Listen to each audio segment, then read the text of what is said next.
Olá, como vai? Tudo bem? Vamos dar continuidade à história da segurança privada? Nós vimos no vídeo anterior todos os fatores que contribuíram para o início do regime militar no Brasil, os fatores econômico, social e o fator legal e as suas consequências em toda a sociedade. Veremos agora a segunda parte, que compreende o período de 1967 até a década de 70, quando houve uma troca de governo no país e o novo governo proporcionou o início do chamado milagre econômico brasileiro, o que acabou desencadeando uma série de fatores que colaboraram com a publicação da Lei 1034, em 1969. Fica com a gente.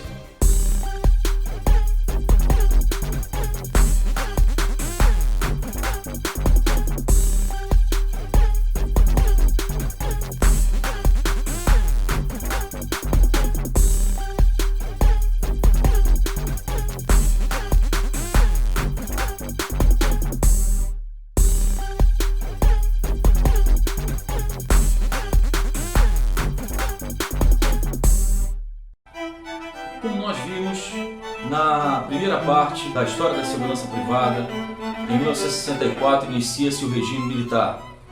O presidente Castelo Branco assume e publica o ato institucional número 1, cerceando uma série de direitos políticos, alguns direitos civis.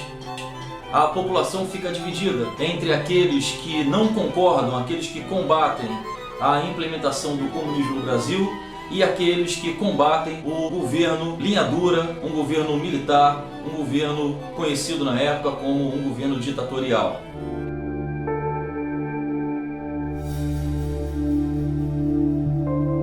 O AI-1, a gente não pode deixar aqui de descrever algumas características.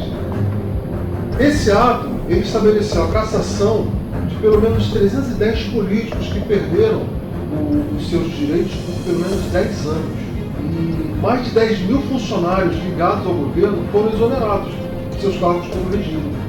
Decretou que a eleição para presidente seria indireta e dessa forma foi eleito Humberto de Alencar Castelo Branco, dando início ao regime militar brasileiro. E durante seu governo foram decretados os atos AI-2, o AI-3 e o AI-4. Do ponto de vista político, o mandato do Castelo Branco vai até março de 1967. Ele tenta procrastinar a sua saída, então ele espera mais um ano, pois já vinha sofrendo pressões sobre quando iria ser as próximas eleições. Do ponto de vista político, desde 1964 para cá, já mudou muita coisa. Criação dos atos institucionais número 1, 2 e 3. Aquela Constituição de 1946 não serve mais e é necessária uma nova Constituição. A de 1967 fortalece o Poder Executivo. Somente o presidente propõe emendas constitucionais. Em cima da hora, aqui estamos com uma série de depoimentos oportunos sobre a atualidade política brasileira no que diz respeito à cassação dos mandatos dos deputados comunistas, criptocomunistas, pelegos, enfim, todos aqueles que estiveram ligados ao governo anterior e que participaram das grossas negociatas realizadas. Vamos ter a oportunidade de ouvir inicialmente o representante do Estado vizinho de Mato Grosso, o seu presidente Manuel Oliveira Lima. Sobre o problema de cassação de mandato, nós lá em Mato Grosso temos o seguinte entendimento. Todos os que colaboravam para a sabotagem da pátria, todos aqueles que traíam a nossa família, devem ser expurgados da vida pública do país. E a população de Mato Grosso, como recebeu essa iniciativa? Eu pergunto a um representante do povo. A população de Mato Grosso é quase na sua unanimidade anticomunista e recebeu com muita satisfação o movimento das Forças Armadas e desses governadores, enfim, do povo paulista, do povo mineiro, do povo gaúcho, que parece extirpou para sempre a ameaça comunista no Brasil. Declarações do presidente da Assembleia Legislativa do Estado Irmão de Mato Grosso, deputado Manuel Oliveira Lima. Vamos agora ouvir a manifestação do senhor Felipe Coelho, do Estado de Pernambuco. Terceira bondade, é o presidente da Assembleia Legislativa de Pernambuco, onde o general o bravo general Justino Alves soube extirpar a tempo o mal que dominava aquele Estado. Fomos favoráveis à cassação de mandatos de deputados comunistas. Entendemos que depois dessa revolução feita à base da democracia e do sistema constitucional do nosso país, não podemos deixar os traidores da pátria clamando, atraiçoando as nossas comunidades.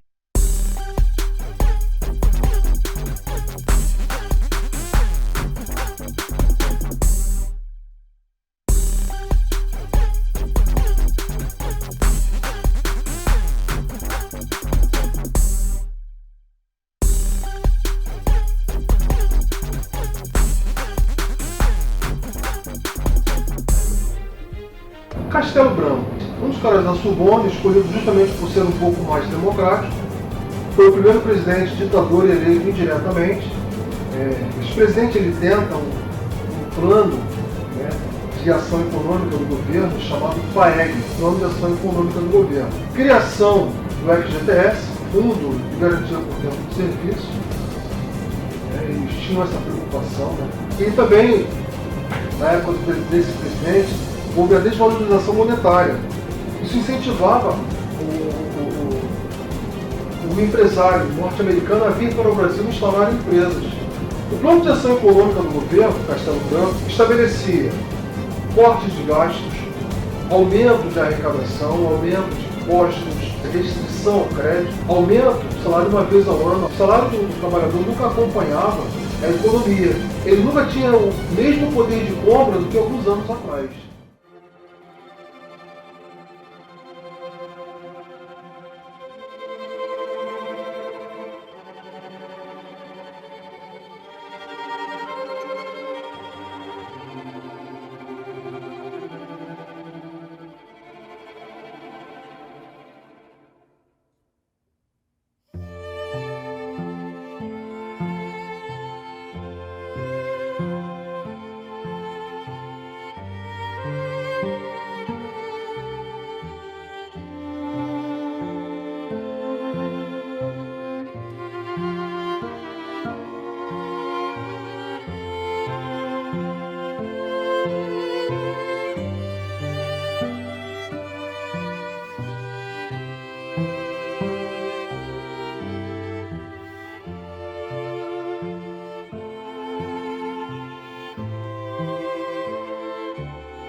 O formato dessas lutas, especificamente, né, eram dois: guerrilha urbana e rural.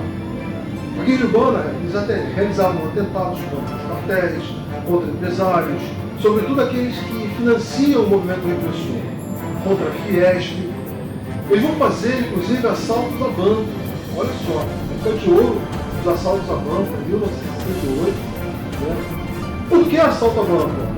Esse cara, né, que está na guerrilha, ele não pode trabalhar, não pode retornar, não pode ter contato com a família.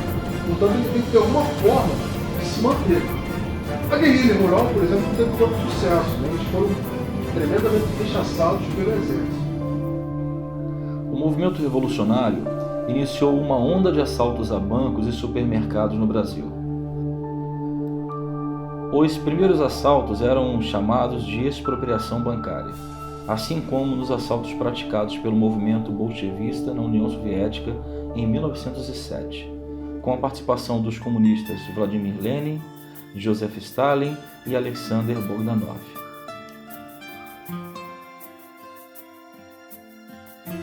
Sua motivação era ideológica e não meramente financeira como vemos hoje.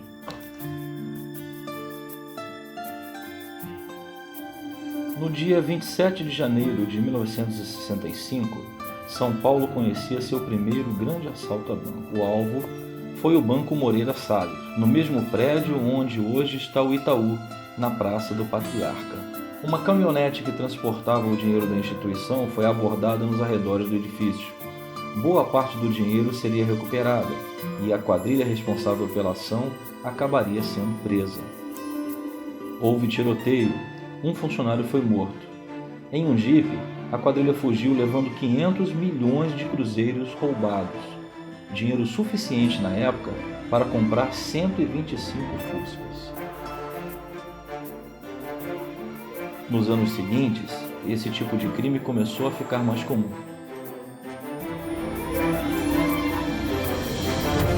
Em 1967, a capital registrou 8 casos. Já em 68, o número subiu para 37. Em 2011, foram 149.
Perceberam que o Castelo Branco não estava bem das pernas, estava tendo um problema de esquecimento, etc. Enfim, ele tem um AVC. O pessoal vai dizer o seguinte: o que a gente faz agora? Pega a Constituição, 67, e vê o que diz nela. Diz: em caso de falecimento do presidente, o vice assume. Seu vice, Pedro Aleixo, do civil, e notoriamente contra o AI-5. O exército não aceita esse vice, afasta o Pedro Aleixo e uma junta militar assume o governo para escolher de maneira indireta o próximo presidente dentre os militares. Em 15 de março de 1967, o Congresso Nacional referenda a indicação à presidência da República o Marechal Arthur da Costa e Silva pelas Forças Armadas. Representante da chamada linha dura, era opositor ao grupo da Escola Superior de Guerra, do presidente anterior, Castelo Branco. O novo presidente, Costa e Silva, estabelece uma equipe desenvolvimentista. No Ministério do Planejamento, Hélio Beltrão, sucedido por João Paulo Reis Veloso. No Ministério da Fazenda, Antônio Delfim Neto, que foi o principal responsável pela alavancagem da economia no país. O grupo que comandaria a política econômica do governo até o final do mandato de Médici, em 1974, seria o responsável pelo chamado Milagre Econômico Brasileiro. Entre 68 e 74, o governo investe em 231 empresas estatais, entre elas a Vale do Rio Doce, a Petrobras e a Eletrobras.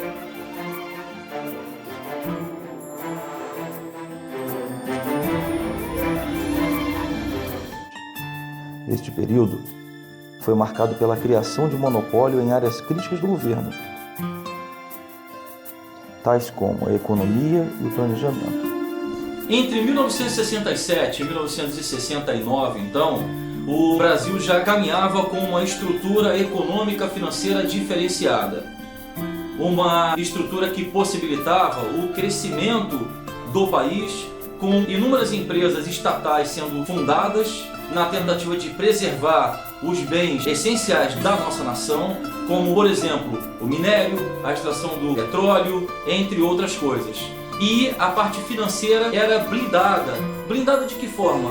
O número de bancos, a concessão para a abertura de novos bancos, ficou muito mais apertada, as regras ficaram mais rígidas e o número de bancos gradativamente foi sendo reduzido.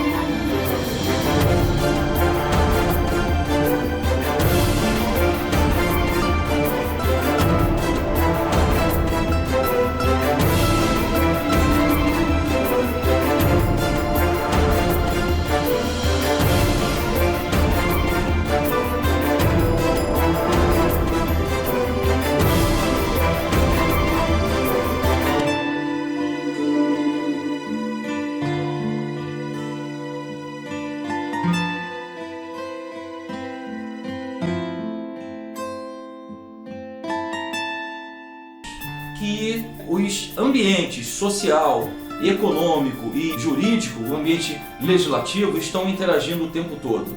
E foi dessa forma que aconteceu.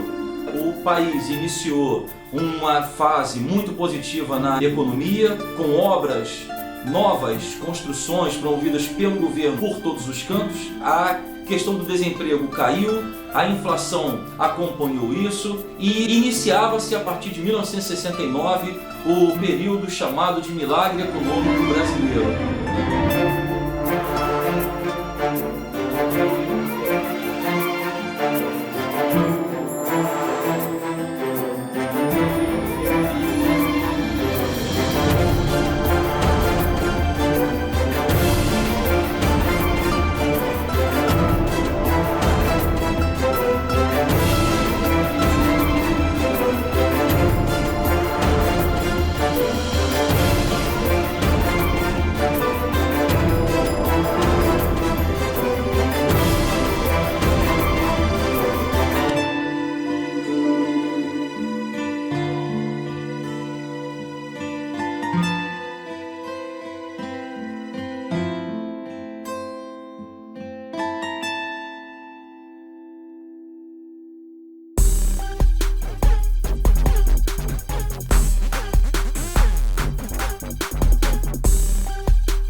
Nesse período, com a economia muito mais quente, com o número de bancos reduzido, a quantidade de numerários absurda, a quantidade de dinheiro, o volume de dinheiro muito maior circulando e o movimento revolucionário procurando realizar assaltos a banco para alimentar financeiramente essas tentativas de destituir o governo militar do poder, esses fatores em conjunto propiciaram aos bancos se armarem com policiais militares nos seus momentos de folga, fazendo a segurança de suas agências, evitando esses assaltos, assegurando a saída do seu transporte de valores, que na época era realizado por vigilantes do próprio banco. Então, todo esse cenário, com o aumento do número de assaltos a banco, com o aumento da circulação de numerários, com a economia funcionando positivamente, com o aumento da criminalidade, isso incorporou a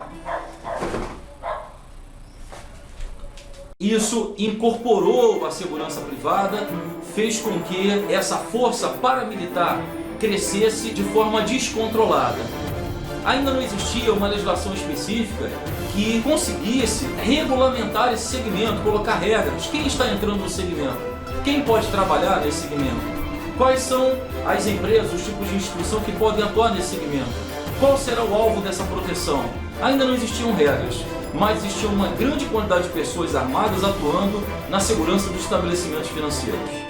Foi quando, em 1969, o governo decidiu publicar a Lei 1034, que regulamentava a segurança das instituições financeiras, criando a pessoa do vigilante e dando uma regulamentação, uma base legal para as empresas que iriam atuar na segurança desses estabelecimentos.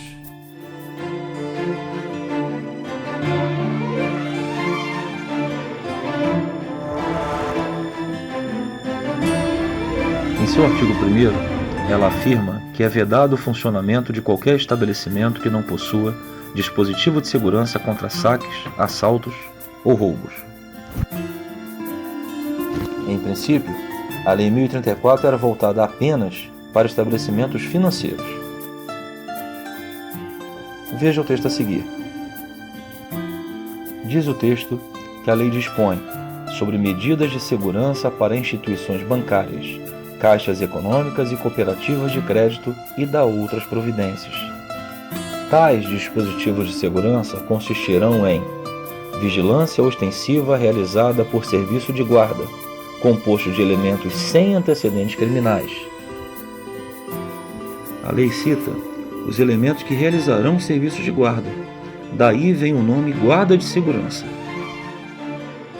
O artigo 2º cita ainda que tais homens trabalharão mediante a aprovação de seus nomes pela Polícia Federal, dando-se ciência ao Serviço Nacional de Informações.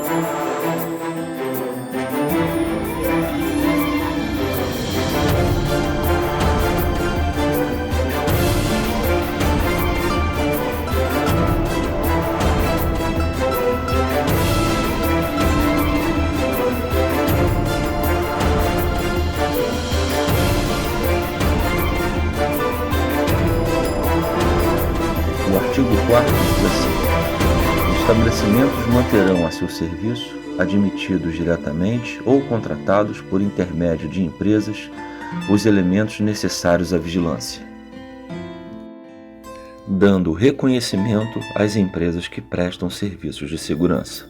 É claro que a Lei 1034, de forma muito reduzida ainda, vinha regulamentar essa atividade que nós sabemos que foi o embrião da segurança privada no Brasil. Mas, ainda dessa forma, ainda definindo alguns pontos que são pontos um pouco fora da realidade hoje, como por exemplo, dizer que o profissional de segurança, durante o exercício das suas atividades, tem prerrogativas de policial. Olha só, isso é algo bem diferente, mas que nessa época cabia para esse segmento que ainda estava se iniciando. 69 foi um marco para a atividade de segurança privada com a publicação da Lei 1034.